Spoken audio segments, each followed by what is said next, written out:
આજે 19મી નવેમ્બર 2024 મંગળવારના દિવસે આજના ચિંતનમાં તમામ સંતો હરિભક્તોને મારા સાષ્ટાંગ પ્રણામ. જય સ્વામિનારાયણ. આજનું ચિંતન નંદ સંતોના કીર્તનો, મર્મ અને રહસ્ય. હો સાથીડા મેરો નેહની ભાવના, કરવી તુંબરિયા મેં તો નીચ ભૂમિ કી. કડવી તુંબરિયા મેં તો નીચ ભૂમિ કી. પ્રેમાનંદ સ્વામી આ પદની બીજી પંક્તિમાં પોતે સાધુ હોવા છતાં, કવિ હોવા છતાં, પોતે સંગીતકાર હોવા છતાં, ઘણી તપશ્ચર્યા, વ્રતો અને નિયમ ધર્મનું પાલન કરવા છતાં પોતાની જાતને ભગવાન સ્વામિનારાયણની સામે કડવી તુંબડી સમાન માને છે. કડવી તુંબડી એટલે કડવું ચીભડું કહો, કડવી દૂધી કહો, કડવું ફળ કહો. એનું ડીટીયું પણ કડવું, એની છાલ પણ કડવી, અને એની અંદર રહેલા બિયા પણ કડવા, એનો રહેલો ગર્ભ પણ કરવો. મહારાજ, ભલે હું બાહ્ય સ્વરૂપે તમારી આગળ સાધુના રૂપમાં હોઉં, ભલે મારું નામ પ્રેમાનંદ સ્વામી હોય, પ્રેમ સખી હોય, કવિ હોઉં, સંગીતકાર હોઉં, તો પણ મહારાજ હું તમારી આગળ કડવી તુંબડી જેવી છું.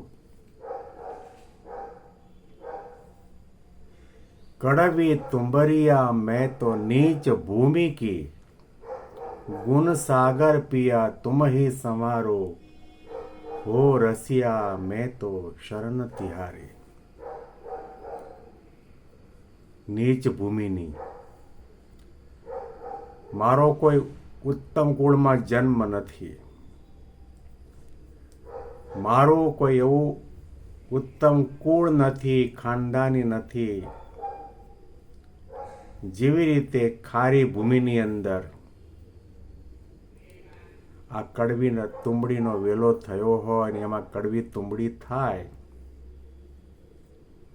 મારામાં કડવાશ છે, મારી આંખમાં કડવાશ, મારી વાણીમાં કડવાશ, મારા મનમાં કડવાશ, મારા કાનમાં કડવાશ, મારા વિચાર અને સંકલ્પ વિકલ્પની અંદર કડવાશ છે. કામ, ક્રોધ, લોભ, માન, મોહ, મત્સર, આશા, તૃષ્ણા, ઈર્ષા, અહંકાર, મમતા વગેરે કડવાપણું છે મારામાં. હું કડવી તુંબડી સમાન છું. પ્રેમાનંદ સ્વામીની દાસત્વ ભક્તિ કહો, પ્રેમ લક્ષણા ભક્તિ કહો, નિષ્કપટપણું કહો, સાધુપણું કહો, ભક્તપણું કહો, આ શબ્દોમાં ઉડીને આંખે વળગે છે. આટલા મહાન કવિ અને સંત હોવા છતાં, સંગીતકાર હોવા છતાં મહારાજની આગળ કહે છે, મહારાજ હું તો કડવા તુંબડા જેવો છું. એ કડવું તુંબડું કંઈ કામમાં ન આવે. હું નીચ ભૂમિમાં મારો જન્મ થયો છે. શબ્દે શબ્દે, પદે પદે, અક્ષરે અક્ષરે પ્રેમાનંદ સ્વામી પોતાની અલ્પતાનો વિચાર કરીને મહારાજની આગળ નિષ્કપટ ભાવે ગાય છે.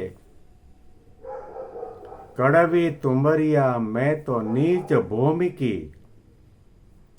ગુણ સાગર પિયા તુમ હી સંવારી. હો રસિયા મેં તો શરણ તિહારી. તમે આધ્યાત્મિક ગુણોના ભંડાર છો, અને તમારા સિવાય મારા નેત્રમાં, વાણીમાં, મનમાં, દિલમાં, દિમાગમાં જે કંઈ અનાદિકાળથી કડવાશ છે અને દૂર કરવાની શક્તિ કોઈની પાસે નથી. ગંગામાં નહાવ તો કદાચ તમારું શરીર પવિત્ર થાય,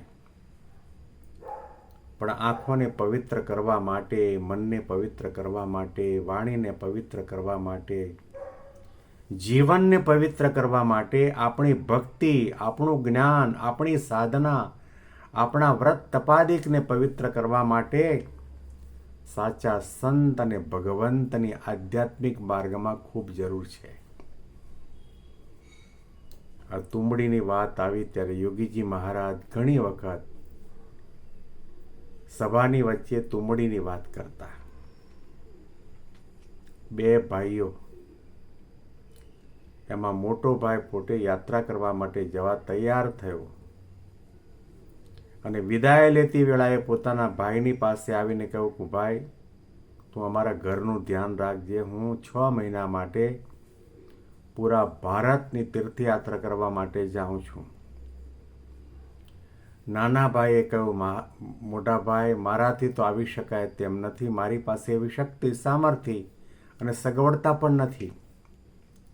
પણ એક કામ કરો, હું તમને આ એક તુંબડું આપું છું. એ તુંબડી તમે લઈ જાઓ. ગંગા, ગોદાવરી, યમુના, સરસ્વતી નદીમાં તમે ડૂબકી મારો ને ત્યારે ભેગી ભેગી આ તુંબડીને પણ ડૂબકી મરાવજો. અને 2-5 પૈસા આપીને પૂજારીને હાથ જોડીને વિનંતી કરજો કે આ તુંબડીને ભગવાનના ચરણ કમળમાં સ્પર્શ કરાવે. આટલું કરશો તો મારી બહુ મોટી સેવા, તમે મને બહુ મદદ કરી એમ હું માનીશ. મોટા ભાઈ ગયા. જ્યાં જ્યાં નદીમાં સ્નાન કરવાનો પ્રસંગ આવે ત્યારે પોતે તો ઠંડુ પાણી હોવાના કારણે એક જ ડૂબકી મારે, પણ તુંબડાને 3 ડૂબકા મરાવે. પોતાને ભગવાનની મૂર્તિથી 10 ફૂટ દૂર ઊભા રહીને દર્શન કરવાના હોય, પરંતુ 2 પૈસા 5 પૈસા પૂજારીને આપે એટલે આ તુંબડીને ભગવાનના ચરણ કમળનો સ્પર્શ કરવાનો લાભ મળે. 6 મહિના સુધી યાત્રા કરીને પાછા આવ્યા. ગામની અંદર એમની નગર યાત્રા નીકળી. ઘેર ઘેર જમવાના આમંત્રણ મળ્યા અને મોટાભાઈ પાસે આવીને આ તુંબડી પ્રસાદી લઈ આવ્યા અને એને ઉપરથી કાપી અને એની અંદર પાણી ભરી દીધું. મોટાભાઈને પણ જમવા માટેનું આમંત્રણ આપ્યું. મોટાભાઈ જમવા માટે બેઠા અને વચ્ચે એમને પાણીની તરસ લાગી એટલે તુંબડામાં રહેલું પાણી એક કોગળો પણ મોઢામાં નાખ્યો ને થૂ થૂ કરતા કડવું ઝેર જેવું. મોટાભાઈએ કહ્યું, તે મને આવી રીતે મારું અપમાન કરવા બોલાવ્યો છે? અરે મોટાભાઈ, તમે આ તુંબડી બધી જગ્યાએ યાત્રામાં ભેગી રાખી, ભગવાનના ચરણનો સ્પર્શ કરાવ્યો, ગંગા ગોદાવરીમાં ડૂબકી મરાવી, આ પ્રસાદીની તુંબડી. જમતા જમતા ઊભા થઈ ગયા, ક્રોધાપાન થયા અને નીકળી ગયા. 2-5 દિવસ સુધી અબોલા લીધા અને તે વખતે ગામના મંદિરમાં એક મહાન સાધુ હતા. એની પાસે આ નાના ભાઈએ તુંબડી આપી અને એ મહાત્માજી અંદરથી ચાકુ છરી નાખીને અંદરનો કડવાશવાળો ગર્ભ કાઢી નાખ્યો. કાચ પેપરથી ઘસી, ઉપરથી ઘસી, અંદરથી ઘસી, ઉપરથી એને પોલિશ કરી આપી અને નાના ભાઈને આપી. 15 દિવસ પછી નાના ભાઈએ કહ્યું, મોટા ભાઈ, તમે નારાજ ન થાઓ, મારે ઘેર જમવા માટે પધારો. તમે અડધે ભાણે ઊભા થઈ ગયા, તે મને બહુ ખોટું લાગ્યું છે, પધારો. મારી ભૂલ થઈ, મને માફ કરો. મોટા ભાઈ જમવા માટે બેઠા ને આ તુંબડી બાજુમાં જોઈ, પાણી ભરી લી. હવે આનું પાણી પીવે બીજા. નાના ભાઈએ કહ્યું, મોટા ભાઈ, આ તુંબડીનો આકાર બદલાઈ ગયો, રંગ બદલાઈ ગયો, ગુણ ધર્મ બદલાઈ ગયા. આનું પાણી બહુ મીઠું છે. એમ કહીને નાના ભાઈએ પીને એક ઘૂંટડો પીને ત્યાં મૂકી તુંબડી. યોગી બાપા કહેતા કે મોટા ભાઈને વિનંતી કરી એટલે એમણે તુંબડી ઉઠાવીને પાણી પીવાની શરૂઆત કરી 32 કોઠા ઠંડા થઈ ગયા અને આંખ પણ ઠંડી થઈ ગઈ ને આંખના ચશ્માય ઠંડા થઈ ગયા. નાના ભાઈએ કહ્યું કે આ તુંબડી તો એની જ છે, પણ એનો આકાર, રૂપ, રંગ અને કડવાશ કાઢવાવાળા આ મંદિરના મહાન સાધુ છે. એમ સંત અને ભગવંત મળે ત્યારે આપણે કડવા તુંબડા જેવા છીએ, મીઠા ક્યારે થઈએ? એ આપણામાં રહેલી કામ, ક્રોધ, લોભાદિકની કડવાશ છે દૂર ન થાય ત્યાં સુધી અંદર રહેલું પાણી પણ કડવું થઈ જાય. ગંગાજીનું પાણી હોય કે ગોદાવરીનું પાણી હોય તે પણ કડવું થઈ જાય.